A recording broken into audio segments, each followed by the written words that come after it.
연극을 보는 두세 시간만큼이라도 사람들이 행복할 수 있는 문화의 가장 큰 힘은 사람을 행복하게 만드는 힘이라고 생각합니다. 국민의 한 사람으로 또 시민의 한 사람으로 좋은 뜻이니까 동참해야겠다라는 생각을 하게 됐습니다. 작은 문제라도 끝까지 책임지는 모습을 보여주시면 국민신문고라는 그 타이틀에 걸맞게 제가 파헤칠 건 파헤치고 또 문제점을 지적할 건 지적하고 제가 할 수 있는 한 최대한 노력해보겠습니다.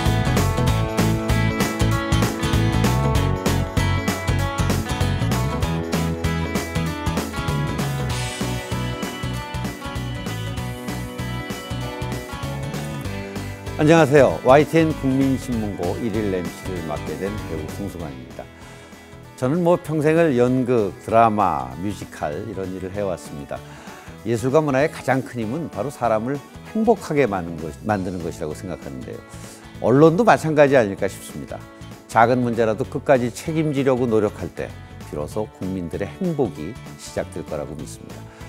그런 의미에서 오늘은 저 역시 언론인의 한 사람이라고 생각하고 최선을 다해서 진행하도록 하겠습니다. 그럼 YTN 국민신문고 지금 시작하겠습니다.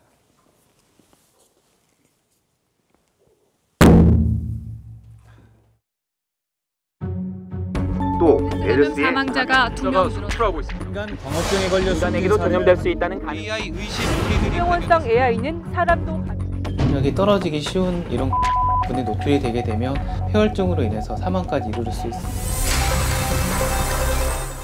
저 망가뜨리고 그러면 가슴이 울렁거리고 깜짝 놀라요. 딱 멈춰 숨이.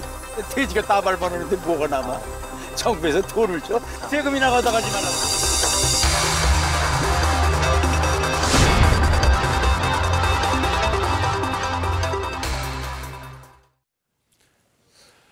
국민신문고는 시청자 여러분의 참여로 만들어집니다. 제보하고 싶은 내용이나 프로그램에 관한 의견이 있으시면 휴대폰 샵 0024로 문자 보내주시기 바랍니다. 의견 주신 시청자분들 가운데 60명을 추첨해서 모바일 상품권을 보내드립니다. 오늘 국민신문고 첫 번째 순서, 불합리한 제도와 규제를 기자들의 냉철한 시선으로 바라보는 신문고 현장 출동입니다. 현장에서 직접 취재한 황보연 기자 그리고 미녀 개그우먼 허민 씨가 자리했습니다. 안녕하십니까? 네, 안녕하세요. 네. 예, 다른 분들은 잘 인정하지 않으시는데요. 저 혼자 꽃중년이라고 말하고 다니는 국민신문고의 황보연이라고 합니다. 안녕하세요. 다른 사람들은 인정하지만 저 스스로 인정하지 않는 개그우먼 허민입니다. 반갑습니다. 네. 아니 우리 황 기자님은 꽃중년이 아니라 꽃청년 같으신데요. 아니에요. 제가 잘생긴 피부가. 문대가를 먹겠습니다. 고맙습니다. 네. 네. 근데 오늘 주제는 좀 심각합니다. 네. 오늘은 동물의 습격이라는 이런 주제로 거북이와 유해 야생동물 얘기를 좀 나눠볼 텐데요. 허민 씨 동물 좋아하세요? 네, 저는 동물 정말 좋아하거든요. 어렸을 땐 집에서 물고기도 키웠었고, 네. 고양이도 키워봤고요. 그래서 사실 오늘 주제가 동물의 습격이라고 해서 우리한테 해를 끼치는 동물일까, 그런 큰 동물일까 했는데 거북이더라고요. 그래서 좀 의아했어요. 네. 의아하셨죠? 네. 저도 이제 그렇게 생각하고 취재를 했는데요. 막상 해보니까 뭔가 좀 문제가 있는 게 아닌가 그런 생각이 들었거든요. 네. 일단 화면 한번 보시고 이야기를 나눠보시죠. 네. 옛날 아주 먼 옛날 토끼와 거북이가 살았습니다. 느리지만 쉬지 않고 달리는 우직한 동물 거북이. 때론 토끼의 잔꾀에 속아 넘어가는 우두남도 보이지만 오랜 세월 건강을 지키는 장수의 동물 거북입니다. 세월은 흘러 2015년 시와호로 흘러드는 지류를 따라 한참을 거슬러 오르니 초목과 물이 어우러진 습지가 펼쳐집니다. 국내 최초의 대규모 인공습지 안산 갈대습지 공원입니다. 축구장 1,100개를 합친 면적을 가진 이곳은 그야말로 생태계의 보고입니다. 하지만 물속 사정은 복잡합니다. 바로 외래종 붉은귀 거북 때문인데요. 한때 가정에서 애완용으로 대접받던 붉은귀 거북이가 어쩌다 이곳까지 오게 된 걸까요? 보통 몸이 커지면 고약한 냄새가 나고 사육 비용도 만만치 않게 되면서 강이나 호수에 버려지는 일이 다반사. 지금도 이런 상황은 크게 달라진 게 없습니다. 사람들에게 버려지고 물속에선 침입자 신세가 된 붉은 귀 거북. 점점 커지는 몸집에 잡식성인데다 식욕도 왕성하니 물고기들에겐 여간 신경이 쓰이는 게 아닙니다. 아니, 신경이 쓰이는 정도가 아니라 삶과 죽음이 걸린 문제라는데요. 그때 한번 잘라봤더니 네. 거의 이제 물고기들이에요. 아, 그래요? 네, 물고기들. 두세 마리씩 들어있어요. 그걸 보고 나서 이제 우리나라 물고기를 먹는다고. 사람으로 치면 이제 겨우 걸음마를 떼기 시작한 외래종 거북이지만 물고기들에겐 그야말로 저승사자. 과연 이대로 두어도 생태계는 괜찮을까요?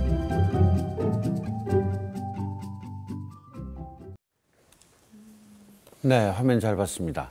아니, 동화 속에선 그렇게 귀여운 거북이가 이건 정말 배신인데요. 네. 근데 이 지금 말씀 화면에서 본 이 거북이는 외래 거북이잖아요. 외래종. 그렇죠. 예, 우리 국내산 거북이하고는 어떻게 다릅니까? 일단 국내산 거북이보다 토종이라고 그러죠. 토종 거북이. 예, 네. 토종 거북이보다 몸집이 굉장히 큽니다. 그리고 먹는 것도 훨씬 더 많이 먹고요. 네. 그러니까 보통 이제 잘 아시겠지만 뭐 옛날에 황소개구리도 있었고요. 그다음에 요즘에는 블루길, 베스 전부 다 이제 외래종들인데 우리나라 들어와서 그 생태계를 파괴시키는 이런 종들로 유명한데요. 이 붉은귀 거북도 우리 토종 물고기들을 많이 잡아먹기 때문에 생태계를 교란시키는 그런 종으로 이제 알려져 있습니다. 네. 그런데 마트에 가보면은 애완동물 파는 코너에 거북이도 팔잖아요. 그렇죠. 근데 그 거북이는 되게 작던데 예. 그거는 수입한 게 아닌가요? 그 거북이도 거의 100% 그 외국에서 수입한 거라고 보시면 됩니다. 네. 크기가 작아도 예, 거의 100%입니다. 예. 근데 제가 이제 한번 조사를 해봤더니 작년에만 한 16만 마리 정도 수입이 됐고요. 10년 동안 통계를 내보니까 200만 마리 정도 되더라고요. 수입된 거북이가요. 굉장히 많죠. 많네요. 예, 예. 네. 근데 이제 처음엔 귀여우니까 사서 키우다가 나중에 이 거북이가 점점 커지면 감당이 안 되니까 예, 예. 이제 방사를 한다거나 야생에 이렇게 풀어놓게 되면은 이게 좀 문제가 생길 것 같은데 왜냐하면 그렇죠. 그 거북이들이 또 알을 낳을 거고 그러다 예. 보면 이게 개체수가 굉장히 늘어나면은 이게 좀 문제가 심각해질 것 같아요. 예, 그렇습니다. 이제 번식력이 굉장히 강한데요. 네. 한 번에 알을 한 20개 정도씩 낳더라고요. 제가 직접 가서 봤는데 20개 정도씩 낳고 그다음에 1년에도 서너 차례씩 이렇게 알을 낳고요. 네. 지금은 4월에서 7월 정도에 이제 알을 낳고 부화하는 기간 정도가 되는 것 같은데요. 그러니까 이제 번식력이 굉장히 강하고 그런 것도 문제죠. 근데 더 큰 문제는 아까도 잠깐 화면에 나왔었는데 이 물고기, 우리 토종 물고기들한테는 정말 저승사자 같은 그런 존재거든요. 네. 제가 그 부분을 조금 더 취재를 했는데 화면 한번 더 보시죠. 네. 예.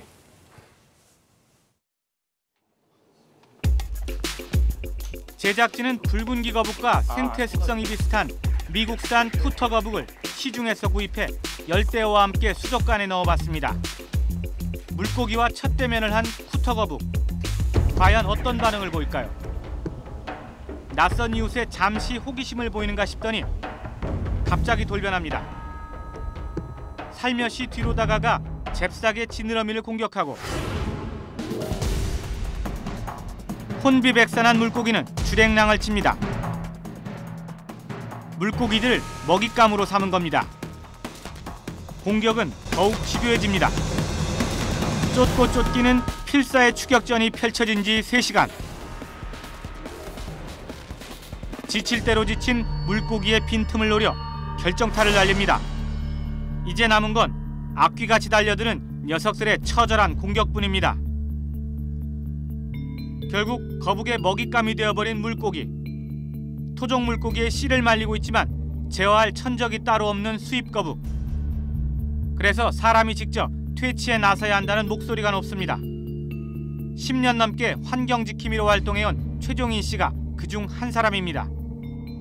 얘네들 살지 못하게 하는 조건도 만들어야 돼요. 잡지도 해야 되고. 잡기도 해야 되고. 그래서 이런 것이 여러 가지 한 가지 어떤 걸 갖고만 이렇게 할 게 아니고 여러 가지 방법을 이렇게 지속적인 게 필요해요. 지속적인. 하루 일과를 외래종 거북 사냥으로 시작하는 최종인 씨. 갈대숲 사이길을 한참 걸어가 도착한 습지. 물길을 헤치고 안으로 깊숙이 들어갑니다. 미리 쳐놓은 그물을 끌어올리니 묵직한 녀석이 딸려 올라옵니다.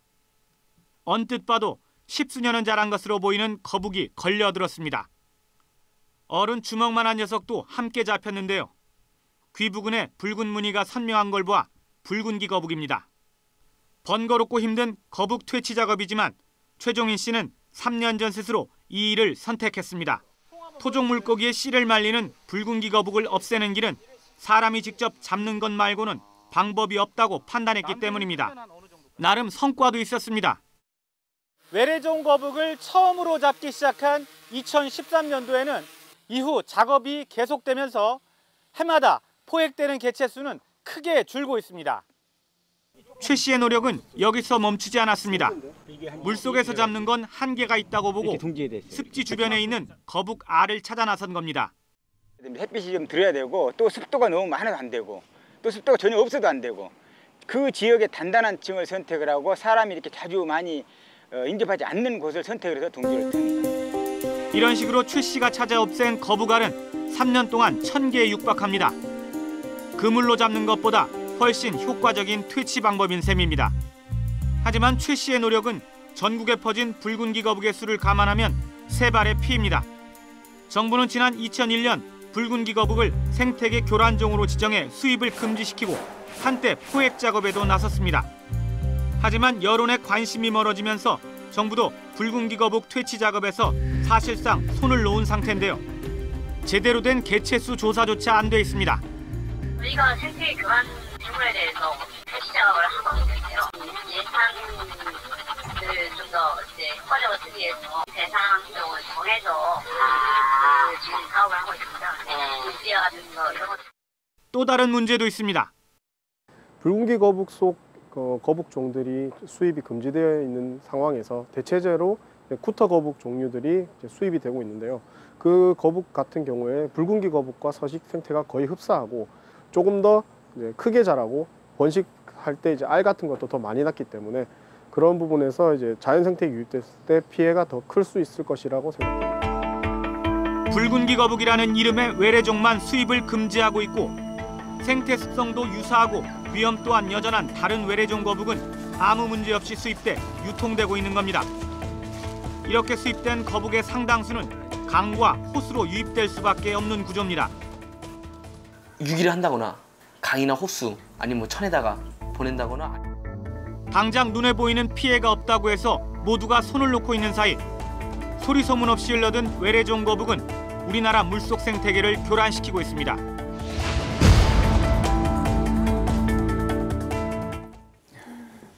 네.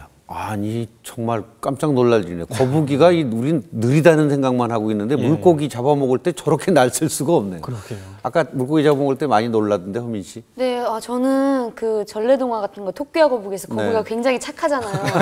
착하게만 생각했는데 너무 무섭네요. 잘 보셔야 됩니다. 그래서 네. 또 근데 저런 외래종 거북 무서운 거북이가 우리나라 강과 호수에 살게 되면은 우리 토종 거북이들은 어떻게 되는 거죠? 네, 그것도 굉장히 큰 문제 중에 하나입니다. 보면은 이제 물고기도 잡아먹지만 비슷한 그 거북이 우리의 토종 거북이 남생이라고 있거든요. 그런데 이제 저 붉은기 거북은 덩치가 남생이보다 더 크게 자라고 그다음에 또 번식력도 더 좋고 그러다 보니까 먹는 양도 많아질 거 아니에요. 그러니까 상대적으로 남생이가 살 수 있는 동네도 작아지고 그러니까 먹이도 줄어드는 거죠. 그래서 개체수가 많이 줄어들었습니다. 그래서 남생이는 지금 멸종위기종 2급 그다음에 천연기념물로 지정이 돼 있는 거죠. 거의 보기 어렵다고 보시면 됩니다. 불쌍한 남생이. 그러면은 누가 나서서 잡아야 하는 거 아니에요? 그래서 아까 방송에도 이제 보셨지만은 2001년도에 환경부에서 대대적으로 나섰습니다. 그래서 퇴치 작업도 하고 그다음에 붉은기 거북은 수입을 금지해가지고 더 이상 붉은기 거북이라는 이름의 거북은 들어올 수가 없거든요. 그런데 이제 아무래도 붉은기 거북에만 이렇게 한정해서 하기는 좀 어려운 거잖아요. 어떤 일이든지 뭐 다른 일이 터지면 거기에 또 집중하게 되는데 그런 관심이 좀 많이 멀어졌던 것 같아요. 그래서 지금은 그런 작업이 잘 안 돼 있는데 제가 이제 알게 된 게 보니까 대구시에서 좀 재밌는 일을 하고 있어요. 대구시에서는 붉은기 거북을 한 마리 잡아오면 5,000원씩 포상금제를 하고 있어요. 지금도 하고 있습니다. 2010년부터 하고 있는데 이런 부분들은 다른 지자체도 조금 한번 참고를 하는 게 어떨까 뭐 그런 생각이 들더라고요. 대구 한번 가야 될 것 같아요. 거북이 잡으러. 생태계 문제도 심각하지만 혹시 사람한테는 해가 없는지 그것도 좀 걱정이 되는데 뭐 만지거나 했을 때 별 문제는 없습니까? 저도 그런 의문이 들었거든요. 항상 거북이 만지면 혹시나 해서 제가 한번 또 알아봤습니다. 그 부분 먼저 한번 보시죠.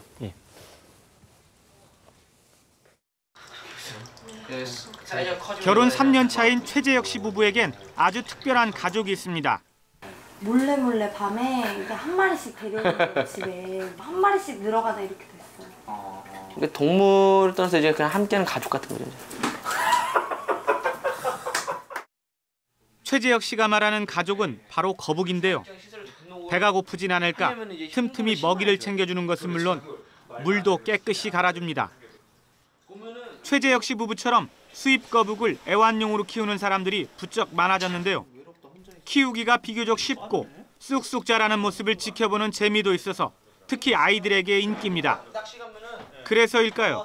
최근에는 도매상들이 밀집한 청계천에는 품귀 현상까지 보이고 있는데요. 미국이 주요 공급처인데 중국이 싹쓸이를 내가면서 국내 수입 물량이 크게 줄었다는 겁니다. 미국에서 거북이 농장이 30% 줄었는데 전량을 중국에서 거의 다 수입을 해가요. 가격도 1년 전에 비해 갑절이나 올랐습니다.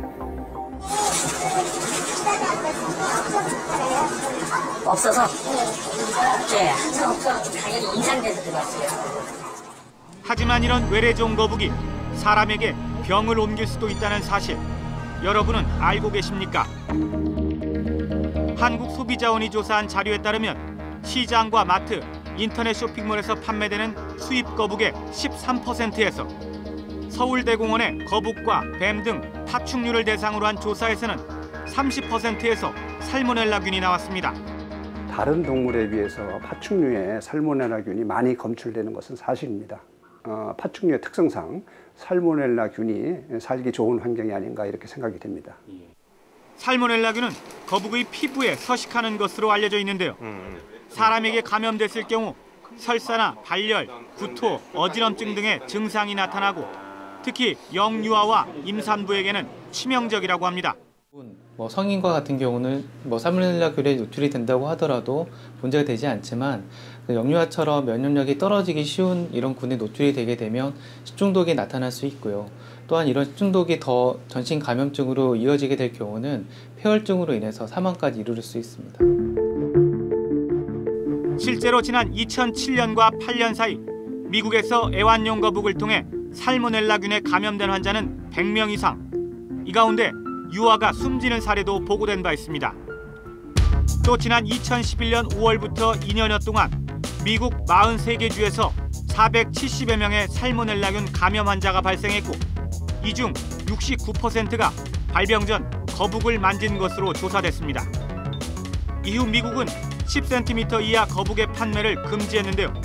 5살 이하 어린이가 있는 가정에서는 거북을 격리하고 판매업체는 거북은 물론 거북을 사육하는 물로도 살모넬라균에 감염될 수 있음을 구매자가 알 수 있도록 반드시 안내해야 한다는 예방책을 제시했습니다. 그렇다면 우리나라는 어떨까요? 우리 정부도 2013년 8월 애완용 거북 만진 후 꼭 손 씻기 주의 당부라는 보도자료를 냈는데요. 하지만 이후 실태조사나 대국민 홍보 등 추가적인 조치는 찾아보기 어렵습니다. 거북이가 사는 물이 살모넬라균이 있을 수밖에 없는 물이에요. 거북이 있는 게 아니고 물에 오염돼서 거북이가 같이 갖고 있거나 이제 거북이는 장내에 갖고 있게 되거나 이런 경우죠. 일상생활에서 위험 가중에서 볼 이유는 없다라고 보는 거예요, 사실은. 외래종 거북의 수입 과정에서 검역 절차는 어떨까요? 지금 가축전염병 예방법상 검역 대상 동물로는 포유류와 조류 등이 있습니다. 그 나머지 동물들은 어때요? 네, 그 나머지 동물들은 검역 대상 동물로 포함되지는 않습니다. 제대로 된 검역도 없고 제대로 된 정보도 제공되지 않는 우리의 현실. 무슨 사고가 나고 외양간 고칠까 봐 걱정됩니다.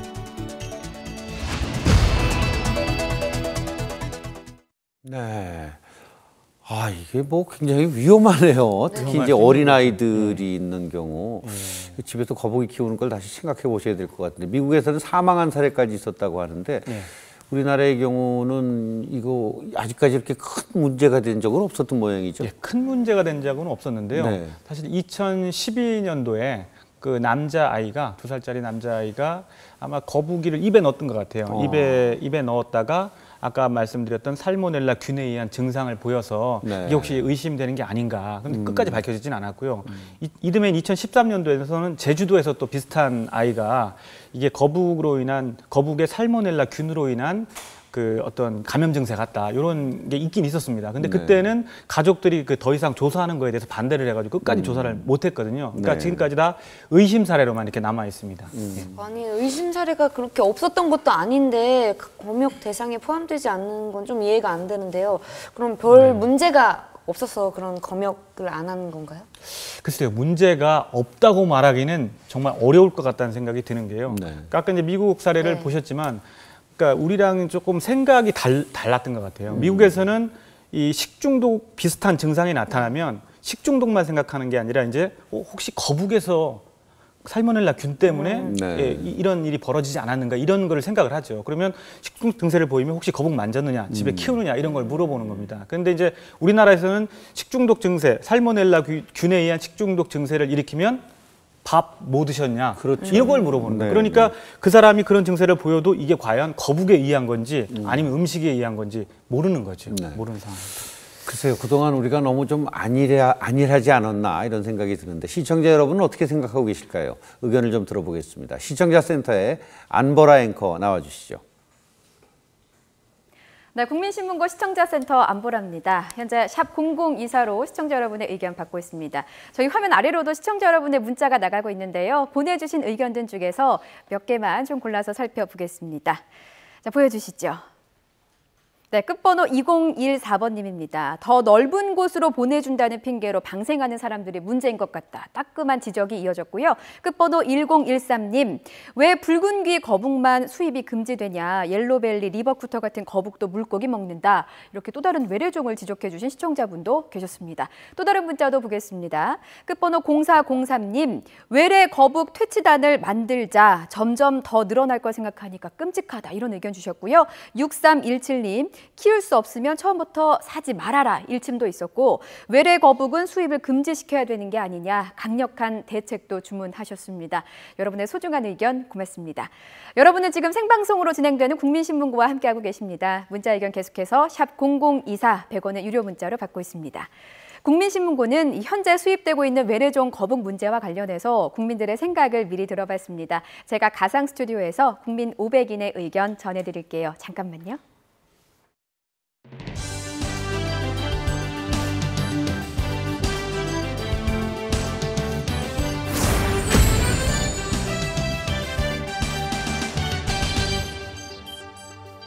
어항 속에 담긴 작고 귀여운 거북이. 하지만 한순간에 돌변해버리는데요. 일부 외래 거북이들이 이렇게 생태계를 교란시키고 있습니다. 외래 거북, 이대로 방치해도 괜찮을까요? 국민신문고에서는 사전에 국민 500인을 대상으로 설문조사를 했습니다. 지난 16일 전국 19세 이상 남녀 500명을 대상으로 전화로 진행이 됐고요. 신뢰 수준은 95%에 표본 오차는 플러스 마이너스 4.4%포인트입니다. 먼저 현재 가정에서 키우고 있는 애완거북을 피치 못할 사정으로 키우지 못하게 됐다면 여러분은 어떻게 하시겠습니까? 10명 중에 절반 이상이 잘 키워줄 수 있는 집에 분양한다고 답을 했고요. 강이나 호수 등에 놔준다, 즉 방생한다는 응답은 22%로 나타났습니다. 그런데 이렇게 강이나 호수에 방생한 일부 외래 거북은 살모넬라균 감염 위험도가 높은데요. 감염 예방을 위해서 정부에서 어떤 조치를 취하면 좋을지를 물었습니다. 54.1% 절반 이상은 외래 거북 수입을 금지하는 게 가장 시급하다고 답을 했고요. 이어서 검역을 강화해야 한다, 실태 조사를 해야 한다는 의견들이 뒤를 이었습니다. 생태계가 무너지면 도미노처럼 줄줄이 피해가 이어지는 건 너무나 당연하지요. 국민 안전을 위한 정부의 대책이 하루빨리 나왔으면 좋겠습니다. 지금까지 가상 스튜디오에서 국민 500인의 의견 전해드렸습니다. 네, 안보라 앵커 수고하셨습니다. 오늘 수입 거북과 야생동물 문제에 관해 얘기 나눌 환경부의 최종원 자연정책과장 나오셨습니다. 안녕하세요. 네, 안녕하십니까. 네. 안녕하세요. 그 애완용으로 키우는 거북이가 수입되는 과정에서 검역을 거치지 않는다. 이게 좀 저희가 불안하게 느껴지는데 이 거북과 같은 양서류, 파충류도 검역 대상에 포함하는 것이 필요하지 않을까? 어떻게 생각하십니까?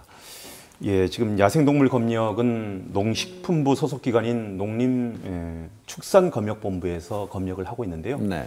현재는 주로 포유류나 조류를 대상으로 하고 있고 양서 파충류에 대한 검역은 현재는 하지 않고 있습니다. 네. 아직 우리나라에서 수입 거북, 양서 파충류에 의한 사람에게 질병이 감염된 사례는 아직 없었는데요. 그렇다고 해서 완전히 안전하다고만 할 수는 없다고 봅니다. 네.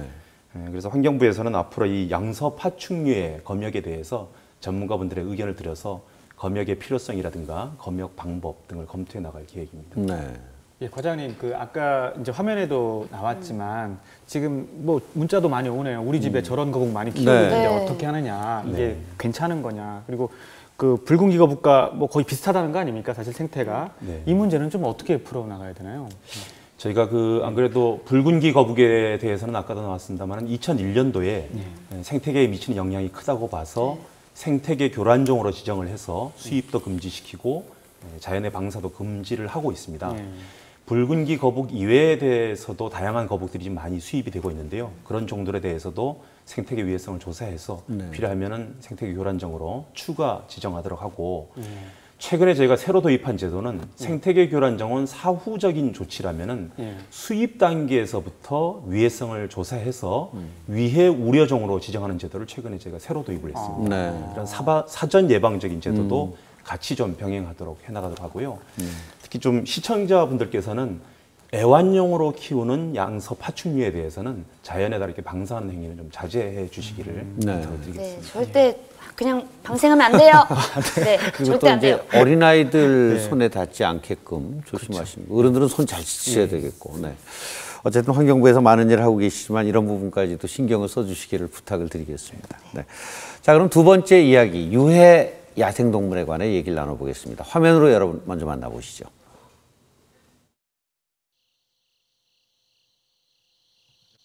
사람들의 발길이 끊긴 새벽. 취재진 앞에 모습을 드러낸 건 다름 아닌 고라니. 난데없는 서치라이트에 잔뜩 놀란 표정입니다. 풀숲을 거닐다 수확을 앞둔 논으로 들어가 몸을 숨깁니다. 건조더미가 놓인 밭에는 제법 큰 고라니 가족이 모습을 드러내는데요. 인기척에 당황한 녀석들은 긴 다리로 껑충껑충 산으로 오릅니다. 마을에서 멀지 않은 논둑에서는 멧돼지가 어슬렁거리는 모습이 포착됐습니다. 불빛에 잠시 신경을 쓰는가 싶더니 꼬리를 살랑살랑 흔들며 벼 사이로 사라집니다. 농가 주변에 자주 나타나는 불청객들의 밤나들이. 하지만 녀석들이 다녀간 뒤 남은 상처는 크고도 깊습니다.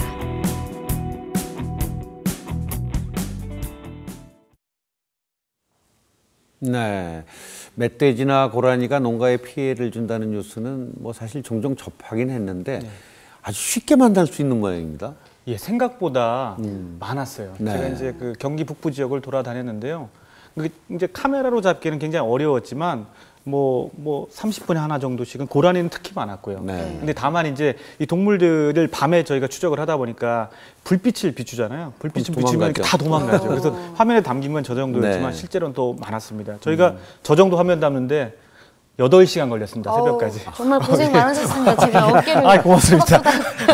아니 근데 요즘엔요 가끔 도시에도 출몰을 한다고 하던데 농가 피해는 그럼 더욱 더 클 것 같아요. 맞습니다. 실제로 그러니까 동물이 많기 때문에 당연히 피해가 많을 텐데 그게 어느 정도였냐면 저희가 그 다음 날 이제 저 친구들이 지나간 동네를 다시 가봤거든요. 거의 피해가 없는 데가 없을 정도로 조금 과장하면 그 정도로 피해가 많았는데요. 그 피해 상황을 한번 직접 화면 한번 보시죠. 네. 예.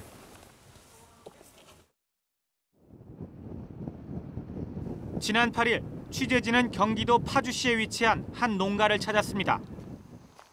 이곳에서 쌀과 보리 등을 수확하며 생계를 이어가고 있는 강성곤 할아버지를 만났는데요. 몇 해 전 중풍으로 쓰러진 이후 몸 한쪽에 마비가 찾아왔다는 할아버지. 이런 할아버지를 더 불편하게 만드는 게 또 있었습니다. 막 망가뜨리고 그러면 가슴이 울렁거리고 그냥 깜짝 놀래 내가. 딱 멈춰 숨이. 이맘때면 어김없이 나타난다는 멧돼지. 익지도 않은 벼를 탈곡기처럼 훑어버리는가 하면 벼 사이를 제멋대로 짓밟고 다니며 온갖 못된 짓을 저질러 놓은 겁니다. 예전엔 7, 8가마는 좋게 되던 수확량이 절반에도 못 미칠 만큼 줄었습니다. 이런 피해를 입은 지가 10년이 넘었다고 합니다. 연마을 사정도 마찬가지입니다. 길가 옆에 있는 조성진 할아버지의 밭은 며칠 사이 쑥대밭이 됐습니다. 자식들에게 보내주려고 심은 고구마와 땅콩은 멧돼지가 다 파먹어 이파리만 남았습니다. 고구마 피해도 좀 있어요? 아, 고구마 저 하나도 없는 거예요. 다 파는 거 저거. 고라니 피해도 만만치 않습니다. 저 팥들을 다 진익어 놓고 수이고 이렇게 좀 덜 익은 걸 다 따다 먹어요. 산으로 둘러싸인 논은 피해가 더 커 보입니다. 멧돼지가 논두렁이란 논두렁을 죄다 파헤쳐 놓았기 때문입니다. 땅속 두더지를 잡아먹으려고 벌인 짓인데 지켜보는 농민 가슴도 논두렁만큼이나 깊이 패였습니다. 속상하지. 뭐 농사꾼인데 뭐 그렇다고 해서 안 와볼 수도 없는 거고 와볼 수밖에 없지.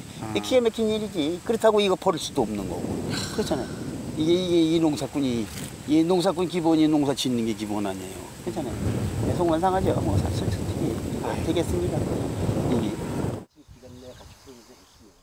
들깨 농사도 멧돼지의 분탕질을 비껴가진 못했습니다. 지난해까지 이곳에는 이쪽과 마찬가지로 벼농사가 지어졌습니다. 하지만 올해는 이처럼 들깨가 재배되고 있습니다.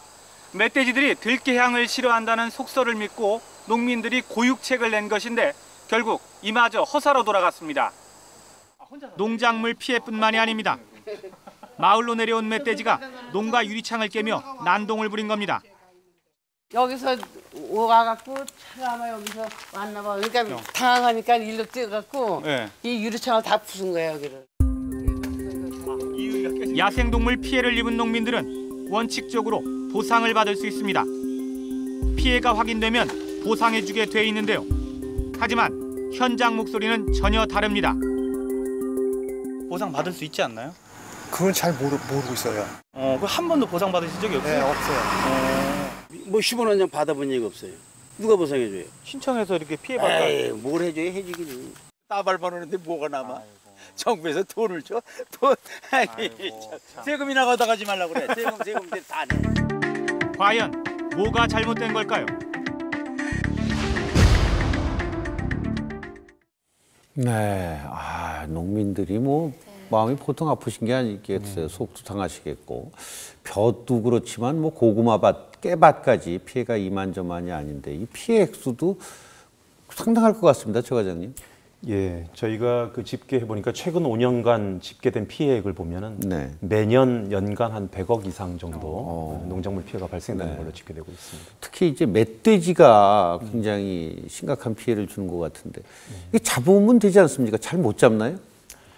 저희가 농작물에 피해를 주는 동물에 대해서는 포획을 할 수 있도록 그렇게 제도를 운영을 하고 있습니다. 맞아. 그래서 저희가 그 작년 같은 경우에 유해 야생 동물을 총 한 17만 마리 정도 포획을 했는데요. 그 중에서도 멧돼지가 한 12,900마리 정도 이 정도 포획이 됐습니다. 12,000마리, 13,000마리 정도 되는 건데 그러면 생각보다 굉장히 많은데 그럼 잡은 멧돼지는 다 어떻게 되는 거예요? 제가 그래서 직접 이제 잡으시는 분들한테 여쭤봤더니요. 일단은 기본적으로는 잡는 분이 처리를 할 수 있도록 되어 있습니다, 법으로. 그런데 이제 다만 안 되는 거는 팔면 안 됩니다.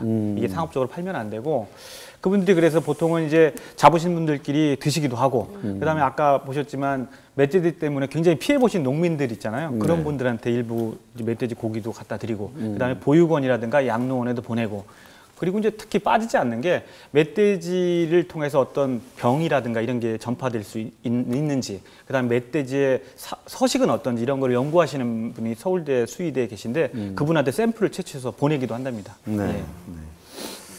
멧돼지 피해가 참 커 보이는데 농민들이 온종일 이렇게 밤만 지킬 수가 없잖아요. 그럼 속상한데 그럼 사람들이 직접 나서서 이렇게 잡아야 하지 않을까요?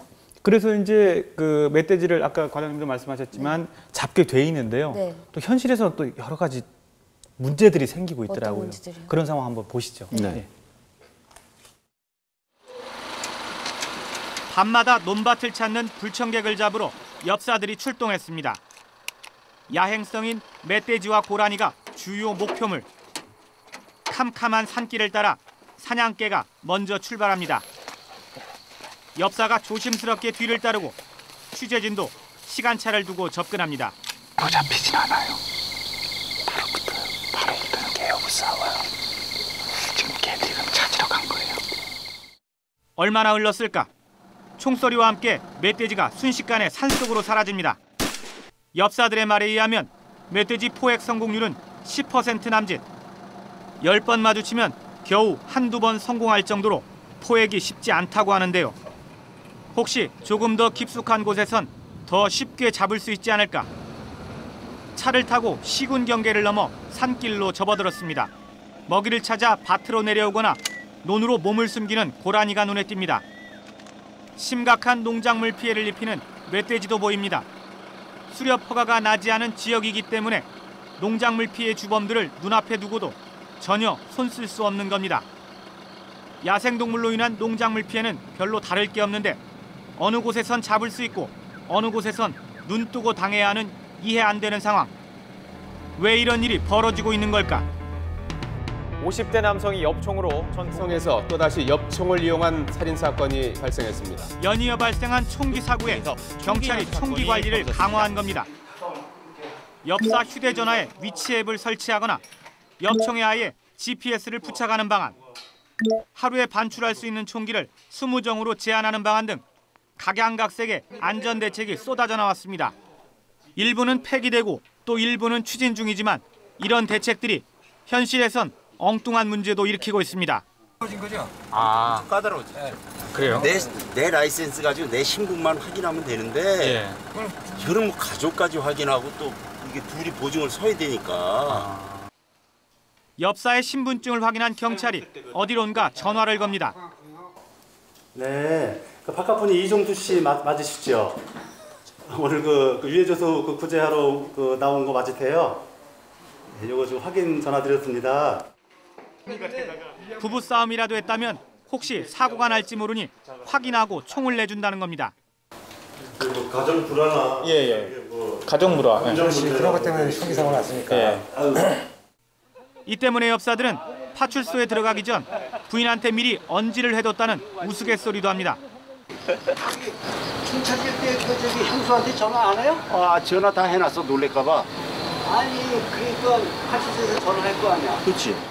일부 지역에서는 유해 야생동물 포획 자체가 중단되기도 했는데요. 근데 이게 경계를 이렇게 정해준다 그러면은 저희는 봉사활동 자체를 못합니다. 왜냐면 저희가 봉사활동하면서 범법자를 만드니까 그런 걸 누가 하겠습니까? 그렇죠. 하루 5시간만 수렵이 가능하고 지역도 인근 마을 3개 정도로 제한해 수렵단체들이 허가받기를 거부한 겁니다. 총기 사고 방지를 위해 반드시 필요한 조치라는 경찰. 현실을 모르는 탁상행정이라며 반발하는 수렵인들. 양측의 팽팽한 줄다리기가 이어지는 사이 1년 농사가 속수무책으로 망가지는 것을 지켜보는 농민들의 마음은 숯덩이처럼 까맣게 타들어가고 있습니다. 네, 이 참 쉽지 않은 문제군요. 뻔히 피해를 보고 있지만 그러나 그것들을 못 잡고 있는 상황이 참 안타깝기도 하고 이거 좀 어떻게 해결 방법이 없을까요? 그러게요. 뭐 아까 보셨던 그런 문제들이 해결돼야 되는데요. 다시 한번 정리를 해드리면 일단 총을 꺼내는 게 어려운 거죠. 그렇죠. 근데 경찰도 논리도 일리가 있어요. 사실 총기 사고가 자꾸 나니까 그렇죠. 하는데 여기 보면은 꺼내는 것도 어렵지만 예를 들어 지역을 무슨 마을 조그만 데 3개 여기에서만 해라 또는 뭐 몇 시간 안에 해라. 근데 실제로 수렵 현장에 가보면 이게 현실이 맞지 않다는 거죠. 멧돼지가 수십 킬로를 돌아다니고 있고 그다음에 준비하고 총을 다시 반납하고 하는 시간이 꽤 걸리는데 이런 분들이 상당히 좀 갈등이 생기는 요인이 되고 있습니다. 이런 제약이 있으면은 선뜻 이렇게 잡겠다고 나서기도 쉽지가 않을 것 같은데 어떻게 생각하세요, 과장님? 예, 저희가 지자체에서 수학기 피해 방지단을 운영하고 있는데요. 앞서 화면에도 나왔습니다만은 경찰청에서 총기 사고 예방을 위해서 총기 반출을 엄격하게 통제를 하다 보니까 일부 지역에서 총기 반출이 안 되고 또 야생동물 포획이 지연되고 하는 그런 좀 충돌 사례가 좀 있었습니다. 하지만 이후에 지금 현재는 정상적으로 다 완전히 정상화가 됐고요. 지금 경찰에서는 이 수렴용 총기가 범죄나 다른 쪽에 사용되는 것을 좀 철저하게 좀 예방하겠다는 그런 취지고, 저희는 농작물 피해 예방을 위해서 또 야생동물을 포획하겠다는 취지이기 때문에 경찰청하고 좀 더 긴밀하게 협조해서 이런 부분들이 문제가 없도록 그렇게 잘 협조해 나가도록 하겠습니다. 좀 두 부처가 잘 협조하셔야 될 것 같습니다. 그래요, 빨리. 그리고요, 제가 이제 보니까 아까 그 농민분도 말씀을 하셨지만 여기 계신 분들이 다 나이가 많으세요. 그렇죠. 그리고 사실은 저분들이 이제 1년 농사인데 저거를 그 멧돼지나 고라니에 밥으로 주는 건데, 뭐 거기까지는 어쩔 수 없다고 쳐도 그러면 그거를 이제 보상해 주는 제도가 분명히 있잖아요. 네. 근데 사실은 좀 보상을 잘 못 받는 분이 많고 예산도 굉장히 좀 어려운 걸로 알고 있는데 이런 문제 좀 해결해 주시면 좋을 것 같습니다. 어떻습니까? 최근에 농작물, 야생동물로 인한 농작물 피해가 많이 발생되다 보니까 지방자치단체별로 피해가 발생됐을 때 보상해주는 제도를 일부 운영을 하고 있습니다. 네. 저희가 파악해보니까 연간 한 40억 원 정도 지자체 예산으로, 자치단체 전체 예산이 한 40억 원 정도 돼서 피해가 있다고 신고했을 때 보상해주는 제도를 운영하고 있고요. 이런 피해 보상에 대해서 국가에서도 좀 같이 보조를 해줘달라는 그런 요청이 있어서 저희 환경부에서도 재정당국하고 협의를 했습니다마는 재정당국은 피해 보상에 대해서 국가가 보조를 하기는 좀 어렵고 보상보다는 피해가 발생되지 않도록 예방하는 쪽에 좀 더 노력을 했으면 좋겠다는 입장이었고요. 그래서 그 부분에 대해서는 환경부에서도 피해를 예방하는 전기 울타리나 이런 피해 예방 시설에 대해서 지금 국고에서 연간 한 33억 정도 지원을 하고 있는데요. 앞으로 이런 예방 시설에 대한 지원을 좀 더 확대해 나갈 필요가 있다고 보고 있습니다. 정부에서 피해 농가에 대한 대책만큼은 반드시 세워주실 것을 당부드리고 싶습니다. 홍보영 기자, 이번에 취재하시면서 어떠셨습니까? 예, 뭐 정말 좀 저도 되게 안타까웠는데요.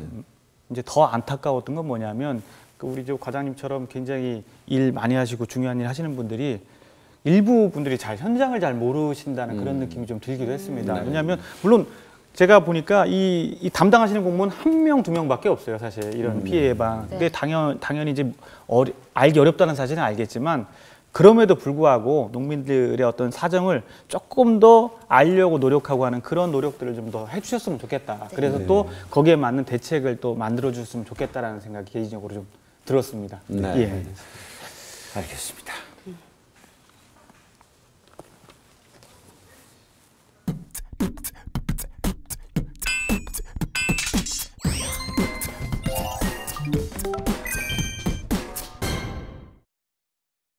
대출 아무리 고민하고 아무리 찾아봐도 모르겠다면 급하게 돈이 필요할 때 여러분은 어디가 먼저 떠오르시나요?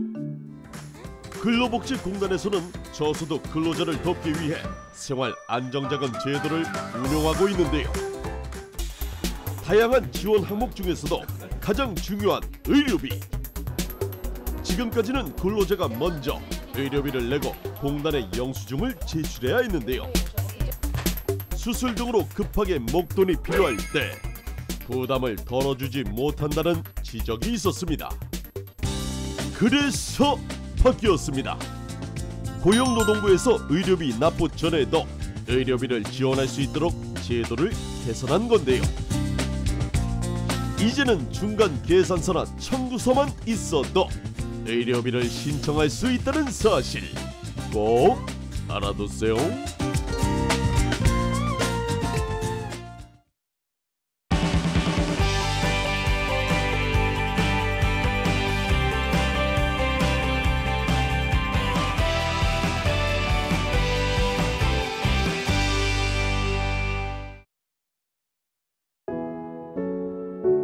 여기 웃는 모습이 똑 닮은 한 가족이 있습니다. 하지만 그 웃음 한쪽에는 오랜 시간 애타게 기다리고 있는 가족이 한 명 더 있습니다. 어머니에게는 평생 지울 수 없는 그날의 기억.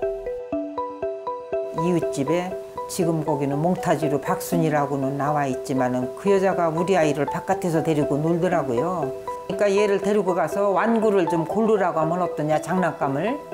그 길로 나가서 행방불명이 된 거예요.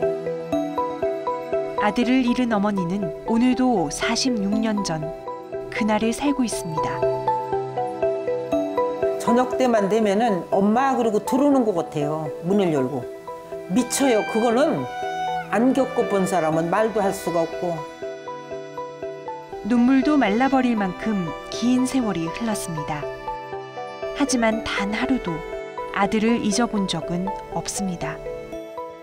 생일 때 내가 항상 미역국 끓여놓고 기도하고 또 이렇게 추석 때가 오고 명절 때가 오면은 많이 생각이 나죠. 어디서 어떻게 살고 있는지.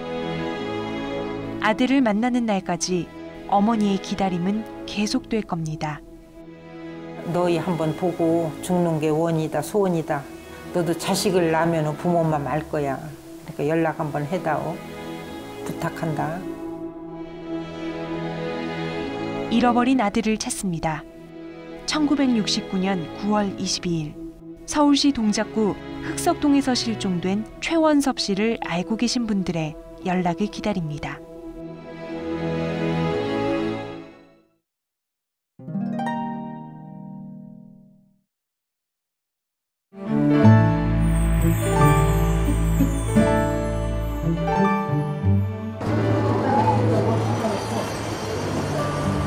청춘 이일날이 오나할 백발 한심하구나.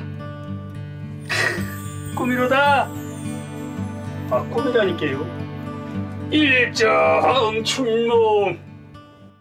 사실 일반 극장을 대관해서 공연을 한다면 대관료도 물론 비싸고 이렇게 자유롭게 연습을 할 수가 없어요. 근데 전 집에서 하니까 제 작품을 제가 늘 연습하면서 수정 보완하고 발전시킬 수 있어서 아주 좋습니다.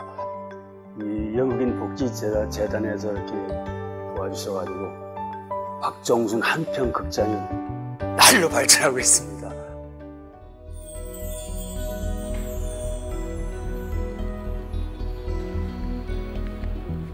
긴급 의료비가 필요한 연극인들을 위한 긴급 의료비 지원 사업을 하고 있고요. 또 일반인들하고 활동 시간이 다른 연극인 부모들을 위한 늦게까지 자녀를 봐주는 연극인 자녀 보육 사업을 하고 있습니다. 하객님들께 인사. 에? 뭐?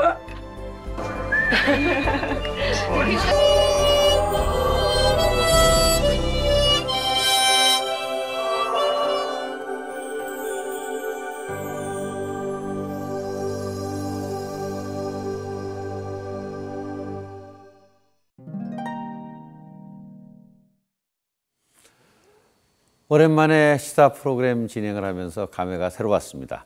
나름대로 열심히 했는데 시청자 여러분 어떻게 보셨는지 모르겠네요. 다음 주에는 벌써 석 달을 쉼없이 달려온 국민신문고를 돌아보는 시간을 갖습니다. 취재기자의 생생한 취재진 얘기와 또 방송 후 어떤 변화가 있었는지 자세하게 전해드립니다. 대안을 제시하고 잘못된 것이 바로잡힐 때까지 책임을 다하는 YTN 국민신문고. 다음 주에도 생생한 여러분의 목소리를 듣기 위해 노력하겠습니다. 시청자 여러분 고맙습니다.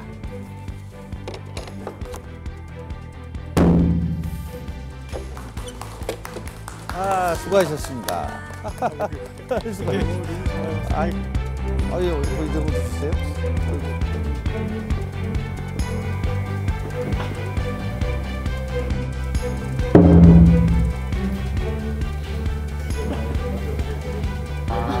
예.